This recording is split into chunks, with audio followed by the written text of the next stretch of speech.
بسم اللہ الرحمن الرحیم۔ السلام علیکم دوستو میں امید کرتا ہوں کہ آپ سب دوست خیریت سے ہوں گے۔ تو دوستو میری اللہ پاک سے یہ دعا ہے کہ اللہ پاک آپ سب کو خیر و عافیت سے رکھے، آمین۔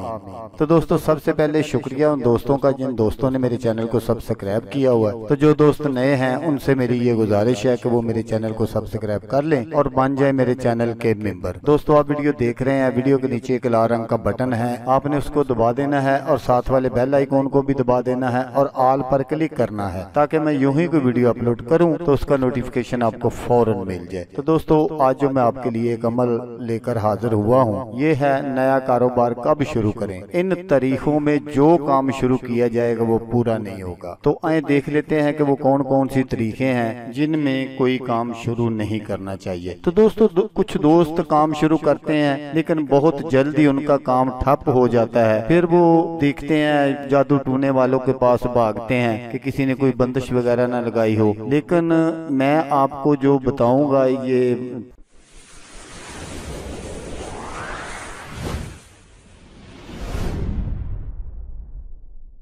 طریقے ان کا آپ نے ضرور خیال رکھنا ہے، کیونکہ ان طریقوں میں اگر آپ کوئی بھی کام شروع کریں گے جیسا میں نے آپ کو پہلے بتایا تو اس میں آپ کو کامیابی نہیں ملے گی۔ کامیابی کے لیے آپ نے کیا کرنا ہے کہ ان طریقوں میں کوئی کام شروع نہیں کرنا۔ تو دوستو وہ جو طریقے ہیں میں آپ کو بتاؤں گا وہ آپ نوٹ فرما لیں۔ 11 اور 14 محرم، 1 اور 3 صفر، 10 اور 20 ربیع الاول، 1 اور 8 ربیع الاخر، 2 اور 11 جمادی الاول، 2 اور 4 جمادی الاخر، 13 اور 15 رجب، 2 اور 4 شعبان، 9 اور 20 رمضان، 6 اور 7 شوال، 2 اور 5 ذی القعدہ، 2 اور 7 ذی الحج۔ ان طریقوں میں آپ نے کوئی کام شروع نہیں کرنا۔ تو دوستو اگر آپ کو ویڈیو اچھی لگے تو آپ نے اس کو لائک اور شیئر ضرور کرنا ہے۔ تو جیسا کہ میں آپ کو ہر ویڈیو میں کہتا ہوں اس بار بھی کہوں گا کہ آپ نے اس ویڈیو کو دیکھا، اس کے لیے آپ کا شکریہ، دعاؤں میں یاد رکھیے گا۔ اللہ حافظ، اللہ امین ناصر۔